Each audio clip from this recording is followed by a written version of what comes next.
Pennsylvania, effective until 7:04 a.m. The National Weather Service and State College has extended the flood warning for rain and snow melt in Tioga County in north-central Pennsylvania until 6:45 a.m. Eastern Standard Time.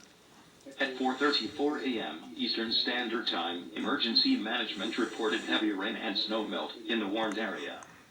Flooding is ongoing or expected to begin shortly. Between 1.5 and 2.5 inches of rain have fallen. Some locations that may experience flooding include Mansfield, Wellsboro, Morris, Elkland, Blossburg, Westfield, Gaines, Covington, Arnott, Millerton, Keeneyville, Leonard Harrison State Park, Ledonia, Ogdensburg, Tioga, Knoxville, Roseville, Osceola, Tioga Junction, and Mansfield University. Precautionary/preparedness actions. Be especially cautious at night, when it is harder to recognize the dangers of flooding. In hilly terrain there are hundreds of low water crossings which are potentially dangerous in heavy rain. Do not attempt to cross flooded roads. Find an alternate route. Please report flooding to your local law enforcement agency when you can do so safely.